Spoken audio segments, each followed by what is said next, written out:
কিসের ইসলাম মানে? এদের মতো মাজার পূজারীরাই আল্লামা ডক্টর মিজানুর রহমান আজহারী লক্ষ জনতার প্রিয় মুফাসসিরের কোরআনের তাফসীরে তারা বাধা দেয়। আমার দেশে সরকার বাধা দেয় না, পুলিশ প্রশাসন বাধা দেয় না, এই মাজার পূজারী ভণ্ড বেদাতীরা বাধা দেয়। ঠিক কি না? ইসলামের সবচেয়ে বেশি ক্ষতি করে ওরা। এই কোরআন কি মানুষকে হেফাজতের দায়িত্ব দিয়েছেন নাকি? কে নিয়েছেন? আমার বন্ধুগণ, আল্লাহ রাব্বুল আলামিন কোরআনুল হাকীমের ভেতরে সুন্দর করে সুস্পষ্ট ভাবে আল্লাহ পাক জানিয়ে দিয়েছেন, বান্দারে শোনো, এই কোরআন আমি আল্লাহ পাক মানুষের হেদায়েতের জন্য নাযিল করেছি। এই কোরআনের দায়িত্ব হলো পথহারা মানুষকে পথের সন্ধান দিয়ে দেওয়া। এই কোরআনের দায়িত্ব হলো অন্ধকারাচ্ছন্ন পরিবেশের ভিতরে থাকা সেই মানুষগুলিকে আলোর পথ দেখিয়ে দেওয়া। লিতুখরিজান নাসা মিনাদ যুলুমাতি ইলান নূর, যাতে করে মানুষকে আলোর পথ অন্ধকার থেকে বের করে আলোর পথ দেখাতে পারে। ঠিক কি না? এই কোরআনের কাজ হলো জাহান্নামী মানুষকে জান্নাতের পথে। ঠিক না? রাসূলুল্লাহ কোরআন দিয়েই তো একটি সুন্দর সভ্য সমাজ মক্কায় গঠন করেছিলেন। চুরি ছিল না, জেনা ছিল না, ব্যভিচার ছিল না, মানুষত্ব ছিল না, খুন, খুন, জেনা, ব্যভিচার কিচ্ছু ছিল না। পৃথিবীর এক নম্বর সভ্য জাতিকে এই কোরআন দিয়ে রাসূলুল্লাহ এক নম্বর সভ্য জাতি বানাইছিলেন। ঠিক কি না? এই জন্য কবি বলছেন, উতর কর করে রাসূল সোয়ে কওম আয়া, উতর কর করে রাসূল সোয়ে কওম আয়া, আয় রেখে নুসখায়ে কিবিয়া সাথে লায়া। এরা পর্বত থেকে নবীজি নেমে আসলেন, জাবালে নূর থেকে রাসূলুল্লাহ নেমে আসলেন, সাথে আনলেন এমন পরশ পাথর এই কোরআন, যেই পরশ পাথরের সংস্পর্শের কারণে কোমরের মতো পাথর মোমের মতো গলে যেতে বাধ্য হয়েছে। ঠিক কি না? ওমরের মতো মানুষ মোমের মতো গলে গিয়েছে। হযরত ওমর বলেছেন, হুজুর আমি ওমর ইসলাম গ্রহণ করেছি, আমি ওমর এই মক্কা এখন মুসলমান, আপনার সাহাবী, আপনি নির্বিঘ্নে আপনি নিশ্চিন্তে কোরআনের কথা বলে যান। আমি ওমর ইসলামে থাকাকালীন, ইসলামে থাকার আগে যে ওমর ছিলাম, ইসলাম গ্রহণ করার পর হাজার গুণে শক্তি আমার বৃদ্ধি পেয়েছে। হুজুর ভয় পাবেন না, আমি শুনেছি 3টা বছর এই মক্কায় আপনি গোপনে দাওয়াত দিয়েছেন, ইসলামের কথা বলেছেন, যেটা আমি ওমর ইসলাম গ্রহণ করেছি, বাতিল শক্তিকে ভয় পাওয়ার সময় আর নাই।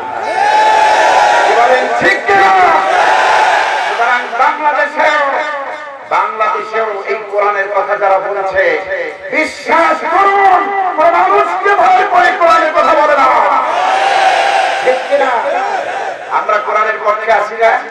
আজ গোটা পৃথিবী জুড়ে সমীকরণ হচ্ছে, মেরুকরণ হচ্ছে, একদল কোরআনের পক্ষে আর একদল কোরআনের বিপক্ষে। আবার মুসলমান নামধারী কিছু মুনাফিকও আছে না? এরা সময় কালে পিছে কেটে যায়, এদেরকে খুঁজে পাওয়া যায় না।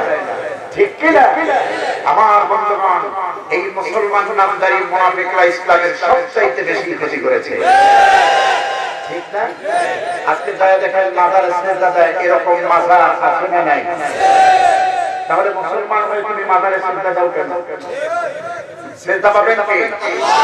আসতে বলেন যে সন্দেহ আছে, সেজদার মালিক কে? আল্লাহ পাক। সেই সেজদা দেওয়া হয় মাজারে, সেজদা দেওয়া হয় ঈশ্বরের পায়ে। অবশ্যই পুরি রংপুর এই মিঠা মুকুরে নাই। কি বলে না? কিসের ইসলাম মানে? এদের মতো মাজার পূজারীরাই আল্লামা ডক্টর মিজানুর রহমান আজহারী লক্ষ জনতার প্রিয় মুফাসসিরের কোরআনের তাফসীরে তারা বাধা দেয়। আমার দেশে সরকার বাধা দেয় না, পুলিশ প্রশাসন বাধা দেয় না, এই মাজার পূজারী ভণ্ড বেদাতীরা বাধা দেয়। ঠিক কিনা? ইসলামের সবচেয়ে বেশি ক্ষতি করে ওরা। আল্লাহরে ছুঁয়ে আর মাজারে সেজদা দেয়, আল্লাহরে রেখে পীর বাবার পায়ে সেজদা দেয়। আছে না এমন? আমার বন্ধুগণ, সুতরাং তারা ইসলামকে ভুল বুঝাতে চায় মানুষের দুয়ারে, মানুষকে বুঝাতে চায় এর নাম ইসলাম, এর নাম দ্বীন, এর নাম ইসলামী জীবন ব্যবস্থা।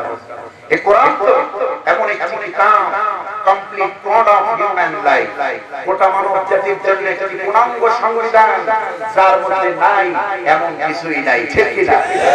সব কথা সংযোজন করে দিয়েছেন কে? আল্লাহ পাক। সুতরাং এই কোরআনে কিয়ামত পর্যন্ত মানুষের যত জরুরত হবে, যত প্রয়োজন হবে, সব কথা আছে না নাই? আচ্ছা, এই জন্যই কোরআনটা ওদের কাছে সত্যি, কোরআনটা ওদের দুশমন। ঠিক কি না? কোরআন ওদের দুশমন। যতই দুশমনি করুক, কোরআনের আলো নিভাতে পারবে। কারণ আল্লাহ রাব্বুল আলামিন এই কোরআনের হেফাজতের দায়িত্বের ব্যাপারে তার মুসলমান বান্দাদেরকে নিশ্চিত ভাবে বলেছিল, আমার প্রিয় মুমিন বান্দা শোনো, কোরআন হেফাজতের দায়িত্ব নিয়ে আল্লাহ পাক বলেন, ইন্না নাহনু নাযালনা যিকরা ওয়া ইন্না লাহু লাহাফিজুন। আমি আল্লাহ রাব্বুল আলামিন, অবশ্যই আমি আল্লাহ এই কোরআন নাযিল করেছি বান্দা, এই কোরআন সংরক্ষণের দায়িত্ব আমেরিকার প্রেসিডেন্ট ডোনাল্ড ট্রাম্পের হাতে দেই নাই, জাতিসংঘের মহাসচিবের কাছে দেই নাই, পৃথিবীর কোন রাজার কাছে কোরআন হেফাজতের দায়িত্ব দেই নাই। আমি আল্লাহ রাব্বুল আলামিন নিজ হাতে কিয়ামত পর্যন্ত এই কোরআন হেফাজতের দায়িত্ব নিয়ে নিয়েছি। ওয়া ইন্না লাহু লাহাফিজুন, অবশ্যই আমি এর হেফাজতকারী। সুবহানাল্লাহ। রংপুরের তাওহীদের মুসলমানেরা, তাহলে ভয় আছে? এবার আপনারা জবান খুলে বলেন তো, এই কোরআন যে নাযিল করলেন, সে আল্লাহ রাব্বুল আলামিন এই কোরআন হেফাজতের দায়িত্ব যদি নিয়ে নেন, আপনারা জবান খুলে বলুন তো, এই কোরআনের কথা ময়দানে যারা বলে, ইসলামের প্রচার যারা করে তামাম দুনিয়ায়, কোরআনের হেফাজত যে আল্লাহ নিয়েছেন দায়িত্ব, কোরআন বর্ণনাকারী কোরআনের খাদেমদের হেফাজতের দায়িত্ব সে আল্লাহ নিবেন কিনা? নিবেন না? নিবেন। আল্লাহ পাক নিবেন। কোরআনের মুফাসসিরদেরকে, কোরআনের খাদেমদেরকে সে আল্লাহ হেফাজত করবেন। ঠিক কি না? এইজন্য আমরা আমাদের জীবনের চাইতে বেশি মহব্বত করি কোরআন।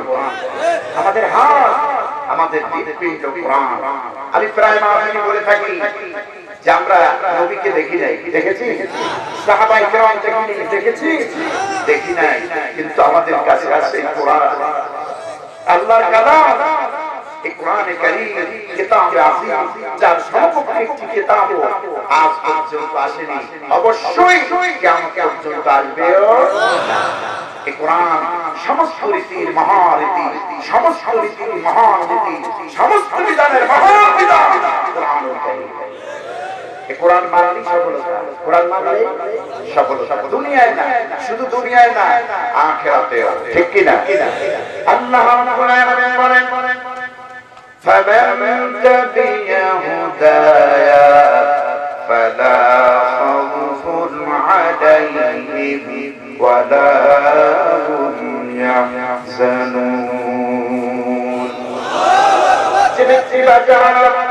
এই কোরআন মানবে, কোরআন অনুযায়ী ব্যক্তি, পরিবার, সমাজ এবং দেশ পরিচালনা করবে, অর্থাৎ সমাজে কোরআনের আইন বাস্তবায়নের রূপ দিবে। আল্লাহ পাক বলেছেন, ফালা খাউফুন আলাইহিম, তাদের জন্য এই দুনিয়ার জীবনে কোনো ভয় থাকবে না, ওয়ালা হুম ইয়াহজানুন, এই দুনিয়ার জীবনে তো ভয়ই থাকবে না, কিয়ামতের দিন ময়দানে মাহশারে তারা কোনো চিন্তিতও হবে না, সরাসরি আল্লাহর জান্নাতে দাখিল হয়ে যাবে। আমার ভাইরা, এজন্য আমরা দেখতে পাই এই কোরআন যারা মেনেছেন, কোরআনকে যারা জীবনের সঙ্গে মিল রেখেছেন, কোরআন তারা নিজেদেরকে পরিচালিত করেছেন এই দুনিয়ার ভেতরে, মানুষের সামনে তারা কোনদিন মাথা নত করে নাই। নিজের পরিবারের মায়া ছেড়েছে, ছেলে সন্তানের মায়া ছেড়েছে, জন্মস্থানের মায়া ছেড়েছে, অর্থ সম্পদের মায়া ছেড়েছে, পজিশনের মায়া ছেড়েছে, চাকরির মায়া ছেড়েছে, টাকার মায়া ছেড়েছে, এমনকি নিজের জীবনটা পর্যন্ত আল্লাহর জন্য দিয়েছে। তবুও এক মুহূর্তের জন্য বাতিল শক্তির সামনে মাথা নত করেন নাই। ঠিক কিনা? আমরা এই কোরআন ছেড়ে কোনো কিছুর দিকে নজর করব না। কোরআন আছে যেখানে, আজীবন মৃত্যু আগ পর্যন্ত এই কোরআনের পক্ষে থাকব।